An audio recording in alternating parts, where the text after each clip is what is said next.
What's up, guys? This is Ryan Roberts with At Large Bid. Tonight I'm with Dante Hendrix, 2022 MVC First Team All Conference, the career receiving yards leader, number one in Indiana State University history. Dante, going through a lot right now with the draft process. How are things going for you, man, both on and off the field? Yeah, thank you for having me first and foremost. I truly appreciate you reaching out and doing this thing. But shoot, man, they're going really good. Obviously, times like this are stressful. A lot of anxiousness going on off the field, just because you don't really know what's going to happen. I'm a guy that I'm a planner, so I love to have things planned out. But obviously, this time anything can happen, really. But shoot, workouts going really good. Things off the field are going really good. Had a few good talks with some teams recently that went really well. So, I can't complain. Honestly, just taking it day by day, letting God do his thing and just sitting back, and whatever unfolds, unfolds, and we'll take it from there. Let's talk about your path to Indiana State.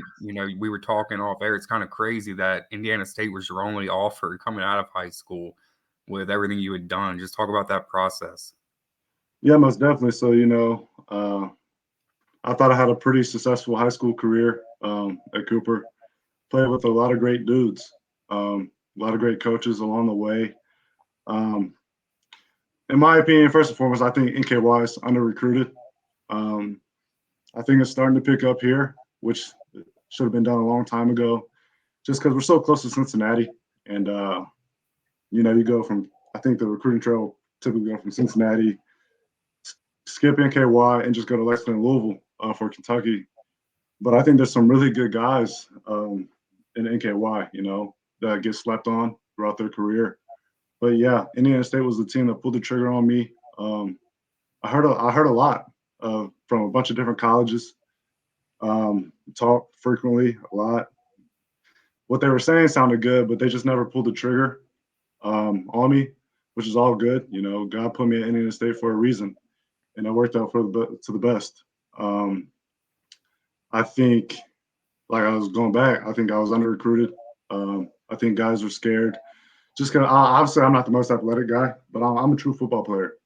That's what I hang my hat on. There's especially at the Division I level, there's a lot of guys that are more athletic than me, stronger than me, but it's still very hard to cover me, as I think my film shows. But I think that's why many teams didn't pull the trigger on me coming out of high school, because they didn't know how my athletic ability would went up against the other guys in Division I. But as we saw, it went up really well. So that's just really how it came down. Indiana State pulled the trigger. Her team's late going through signing day. I want to stay loyal to Indiana State. Being a guy that was under recruited, given all of your accolades in high school, first team All State, career receiving yards leader in Northern Kentucky history. How did that motivate you throughout your career? Oh, most definitely. It put an even bigger chip on my shoulder than what I had, because I knew I could play at any level. I think if you look back at our FBS games that we had in Indiana State, it shows that I could play with them every week. It just made me work even harder. Trust God, trust His path that He had for me. I went to college at. This is also probably a big red flag that I had. I went to college. I was only 170 pounds. I'm 207 pounds now. So it's just that daily grind of just not proving the wrong people wrong, but proving the right people right, and just take it from there. Every day was a chip on my shoulder. Obviously, Indiana State's not a premier college, but my job was to just go there, perform, and just leave that place better than when I got there. And I think I did. They're definitely on the uprise. Coach Mallory's done a phenomenal job on and off the field with them. He's a great man. But I'm very fortunate to have gone to Indiana State because it worked out good. I did want to bring up you brought up the FBS games just this past year, 5 catches, 90 yards against Purdue, who was in the Big Ten championship game. So I think that definitely speaks to your ability. You had an opportunity to work out at Notre Dame's Pro Day. How did that come about, and how do you feel you performed? Yeah.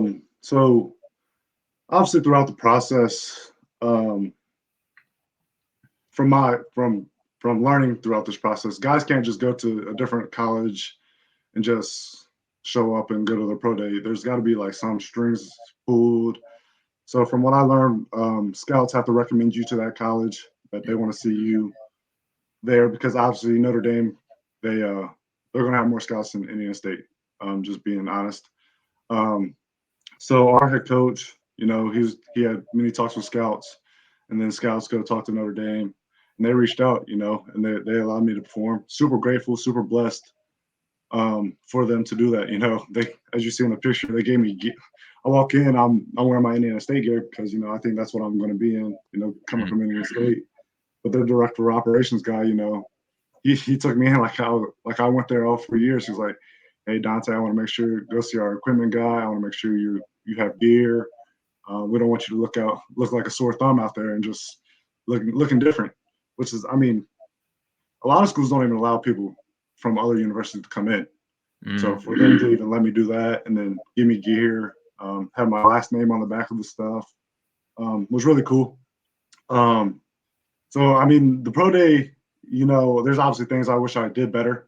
I've never been the most athletic guy.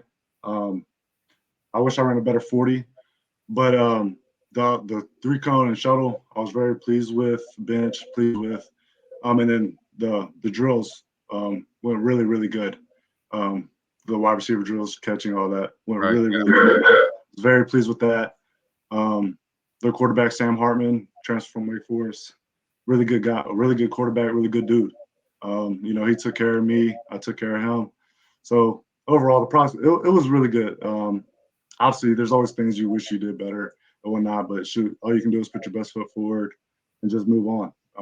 But the day was very, very pleasing. Got to talk to some scouts there in attendance, and just take it day from day. Been training ever since. Just waiting, and that's all you can do. Yeah. So you recently had the opportunity to also attend the local pro day with the Bengals with Jake Chisholm and Tanner Morgan. What was that day and process like for you? With Super all the dope, other man. guys. Yeah, super dope. Obviously being 20, 25 minutes from Cincinnati, I've always been a diehard Bengals fan.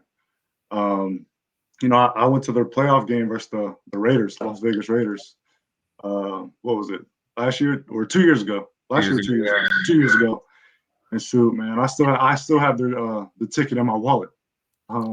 Just because it was such a special day. Because obviously, growing up, seeing them, all the highs and lows that they've had, and then for them to win their first playoff game in X amount of years was really, really cool. It was a night that I won't remember. And then shoot, just getting invited to the local pro day was a huge blessing. They took care of the guys. You go down, you roll in under the stadium where the players park. You see Joe Burrow, Joe Mixon, Jamar Chase, all their parking spots.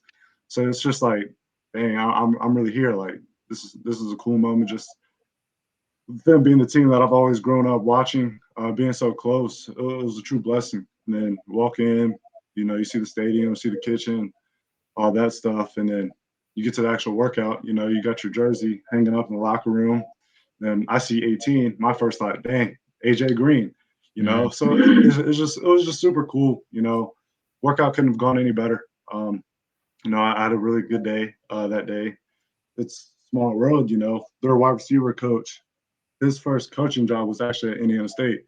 So, and their assistant wide receiver coach knew my one of my offense coordinators that I had back at Indiana State. So it was just a small world, and how things work out.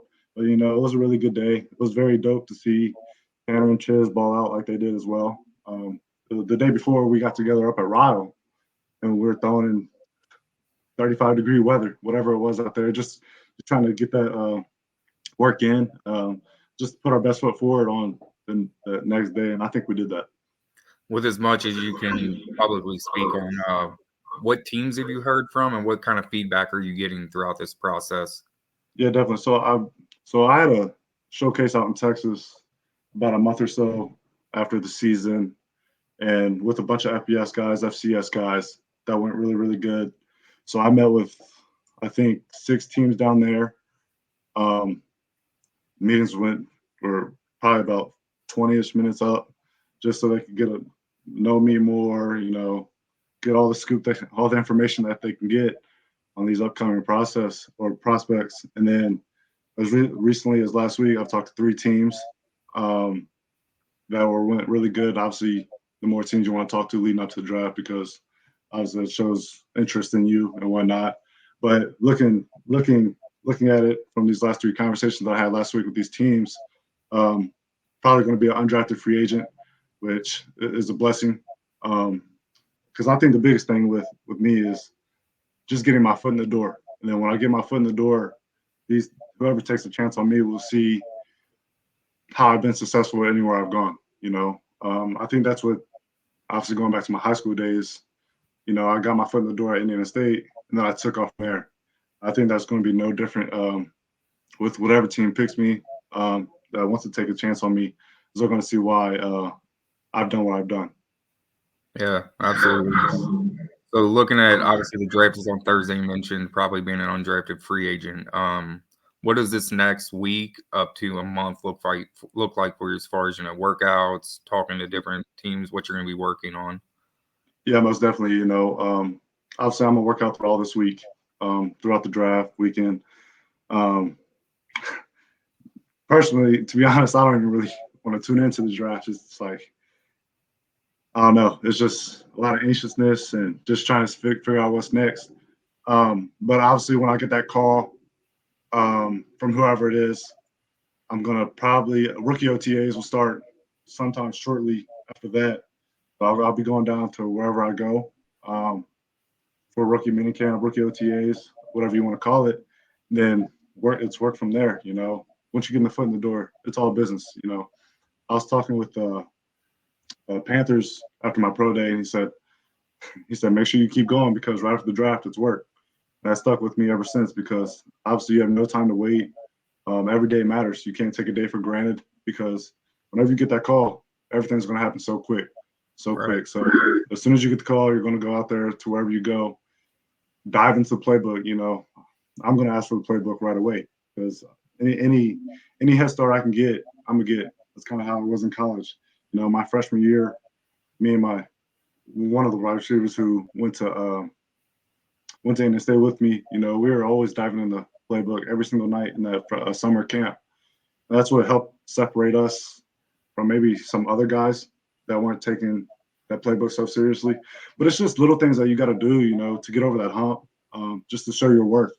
So as soon as the call, I'm asked for the playbook, get in the playbook, and then obviously I'm going to continue to work out, football drills, catch, and then go show up at rookie minicamp ready to go. I did want to, obviously, a 2-sport athlete in high school, basketball and football. I think we have another guest on here to kind of talk about your high school basketball career. What on, Coach? What's up, D? How are you, Coach? Good, man. I didn't know you was going to be on here. Mr. Ryan Roberts, he calls and says who he's got. He asked me in. I said, absolutely, man. I can navigate that through some shopping and being dad. You know how it works. I hear you, Coach. That's dope.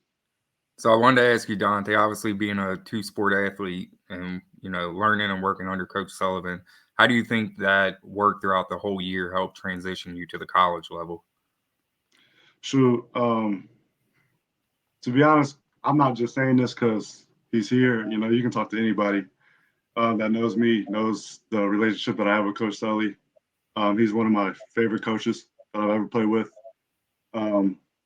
Not just because he wants you to do well on the court, but more importantly, he wants you to do well in life. And that's the biggest thing. Like, as he can attest, I wasn't going to play basketball my senior year just because I didn't want to risk injury and whatnot. But, he convinced me and my family we could do something special. And that would have been the biggest regret of probably in my life is not playing basketball that year. Obviously, it does. Many people talk about just playing one sport through high school, and I think that's one of the silliest things you can do as a kid is just to stick to one sport. Just because there's so many things you can learn from whatever sport you play. But obviously, the biggest thing with basketball was I stayed in shape. Obviously, we made a long run that senior year. So obviously, still being a part of the team, having that daily practice, staying on schedule, that's probably the biggest thing. The most helpful thing that helped me transition to college was obviously just staying in shape and just staying on a daily schedule. Coach Sully, I gotta ask you, man, what have these last few years been like, and seeing all of this culminating to Dante getting ready for the NFL draft? Like, what's your thought process on all of that? Blown away. Surprised, no, but just because we know Dante and we know what he stands for, what he's come from, what he's been through, and he's not the biggest, strongest, fastest guy, but what he doesn't, what he lacks in those areas, Dante's always made up for it by just being smarter than everybody and outworking everybody, and getting to see him now on this stage. And I remember, I think it was freshman year when they played at Louisville. We drove down, and I don't even think I think you might have caught one pass, D, maybe, or even one target, because it was monsooning. I mean, it was a monsoon rain. I mean, I remember being there, but just to see him out there on the field, and even then he was still a skinny little kid, up on the Division I level, and it was just pretty surreal to watch him. But you could just see each year, and even through his injuries and through the adversity that he went through. I mean, going back to kind of what he was just talking about, not playing his senior year. I mean, no one would have blamed him. In that district final against Connor, when in his junior year, he goes up for a rebound and comes down and cracks his wrist. I remember seeing Dad's face, and I kind of knew that it was going to be an uphill battle to try to get him to play hoop. But if he didn't play basketball senior year, there was not. He knew. We talked a little bit here and there, but it wasn't like, Dante, you got to play. You got to play. It was, look, man, I trust your decision, and if you make that decision, and I get it. I want all my guys playing multiple sports, but if in that moment, I was okay with it. So to go back and see him come from where he was when he was that little kid coming to camp with Sean and those guys, and now he's a grown man and he's making these decisions and he's got a chance, and it's pretty special, man. And all credit to him. He's got and it's easy to sit and talk about him because of how much I care about him and how much I respect him and love him. But he just whatever room he walks into, he lights up, and whatever locker room he gets in, he's going to help. I got it. Dante, it's been 6 years since last time I interviewed you. I got a picture of you and Sean. Wow. Sean, man, that's 6 years ago. That's probably a 165-pound Dante right there. Yeah, so that's the interview. You guys had just won the region. You guys were wild. Look how prepping. Sean's skinny as can be too, Dante. Your shoulders are bigger than his are. That's crazy. So, Sully, obviously you've had a lot of great players over the years. Looking at this picture and, seeing the success, guys like Sean McNeil, Adam Kunkel, Dante Hendrix, Braden Runyon. Gosh, his name's escaped me. I feel terrible. Got a bunch of them. Blaine Walters, Tyler. Blaine Walters at NKU playing baseball. Yep. How have kids like that helped? Your slogan is the process, enjoy the process. How has that helped when you have these guys to point to with the work they put in to get to where they're at? Well, they just trust. I mean, and you can look at that picture right there. That's, it's two brothers that are standing next to each other, and they had no idea what was in front of them, but what they learned to do was to focus on each day, and fight each day, and whether it was their day or somebody else's day, it was always about playing for one another, and that's how all those guys were, man. And that's what's been special about our program is, like people want to come to me and say, well, you've got this many wins or you got this many well. I've had really, really good players, and I've had even better young men in our program. And there's a reason why our program is what it is now, is because of the young men like those two and others that have come through it. And they were just so selfless, man. And I know that's a kind of a cliche word that a lot of coaches use, but they truly embodied, they understood what it meant to do whatever it took to help someone else be better. And that's why, people keep asking me about Dante. Where's he going to wind up? Is he going to get drafted? I said, I don't know, but all I know is if somebody gives him a chance, he's going to make their roster. He's going to make their program. He's going to make their organization a better organization, just because of who he is and what he stands for. It's crazy, man. I was looking back, 25 your first year, to state runner-up in one of the top programs, and not just Northern Kentucky, but the state. What have these past 15 years been like for you? Somewhere around that. I tell you, it's been obviously it's special, man. But going in, I was young and I thought, I can do this, and I've got big shoulders and I can handle this. And people told me how hard it was going to be, but I never dreamed that it was going to be as hard as it was. But having guys, like Dante's older brother, Aaron, he went through our program, and he went through the suffer, but he was a kid that in his years, Aaron, their group, they started kind of kicking the door down and figuring out ways to, all of a sudden we win a district or we get out of the district. And it hadn't been easy, and then the kicker is once you get to that point where you can't schedule the small A schools anymore, and all the 6As and the schools in Indiana are calling you, and Ohio are calling you. You got to find that happy balance, man, between trying to challenge your kids, but also understanding the realistic approach of it. So just very special. I mean, I could sit here all night long and talk about our program, but it's guys like Dante, those guys that went through our program, and multi-sport guys like him that truly just put the work in. And we never, as a basketball coach, we all selfish, and we want to make sure that we've got our kids there year round. But as I've gotten older, I will say this, Ryan, and the last time you interviewed me, I was probably a little bit young and dumb.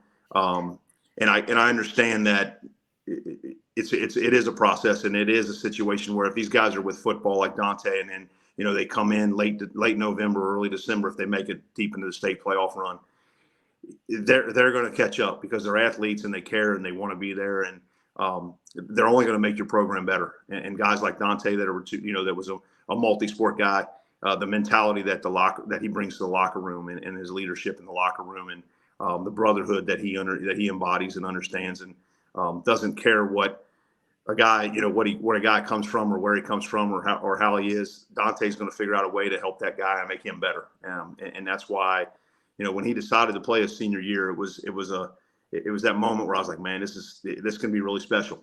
Because even, and I'll say it with Dante here, I know he's not a guy that really likes to hear people talk good about him, but people ask me all the time about that 2017 group, and I've even had this conversation with Adam and Sean both. Like, everybody's like, well, who was better? Who was the best player on that team? Who was this? Who was that?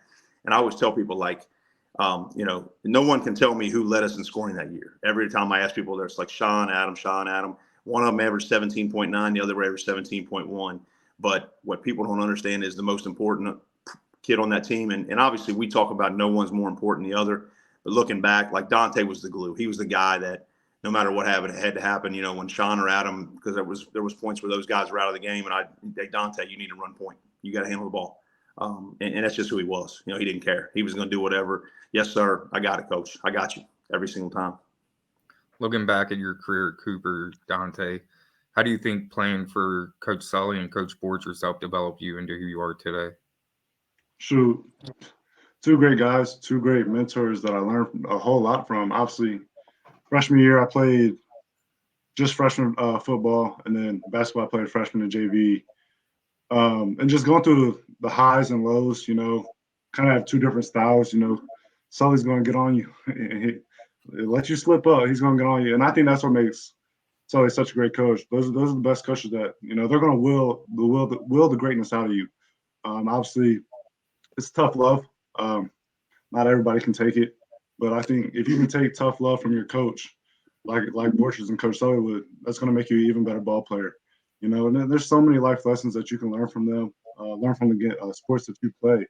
Obviously, you're not going to have your best every single day, but like I said, the sun's always going to rise that next morning. Brush your shoulders off and get back to work. That's just the mentality that I take throughout life every single day, and that's just something that I learned from the coaches that I had at Cooper. Anything else to add, Coach Sully? It's so true. I mean, it's, like, I know now, he's sitting here and he's worried about getting ready for this, he's waiting on this draft and he's waiting for OTAs and all that. But I also know that he's probably now having to do a little Ubering, because I know Dad can't drive himself, and Dante's got to take care of Dad, because Dad got a little young man syndrome trying to still play ball and hurt himself. So Dante's, carting Dad around. So it's just so fun, man. It's fun. And this is why, people ask us, why do you teach and coach, and, you don't make much money. You invest in all these kids and you spend all this time, with other people's kids. And it's this, and it's, we can obviously celebrating Dante, but, Dante and I could sit here right now and talk about guys that were on his football team or on his basketball team when he was at Cooper that, didn't go on and play or didn't do something, but he's still got a relationship with those guys, and he's still tight with those guys and hangs out with those guys when they come in town. And that's what it's about. I don't know if you guys can see it right now behind me, but they gave me a big old plaque thing that's got everything on it, man, from the 2017 teams and stuff like that, and just got different poems and stuff on there, man. But it's a true family. And, whether it's football, basketball, whatever sport, our guys care about one another. And that's what's really, really special. And that's why we keep doing what we do. And that's why I truly feel like I'm in a great situation and probably one of the best jobs in the state, not just because of our program being at a high level, but because of the culture of guys like Dante that came through it, that have laid that groundwork. And now our younger guys, man, when I bring up Dante's name or I bring up one of those older guys' names, their eyes light up and they're like, wow, man, I'm like, man, they were in the same locker room. So it sets that bar high, man, when you got guys that do that. And now they're sitting here watching Dante have a chance to play, at the highest level that he can play. Well, guys, this probably went longer than you were expecting. I definitely appreciate both of you guys coming on. Dante, best of luck in this draft, man. I know you're going to kill it wherever you go. Sully, always good to see you, man. It's been a while since we've been able to chop it up and talk a little bit, but always a pleasure being able to talk to you and have you on as well. Anytime, man. Anytime. Appreciate you having me on, Ryan. I appreciate it. Thank you. Ryan Roberts, at-large bid with Coach Tim Sullivan and Dante Hendrix.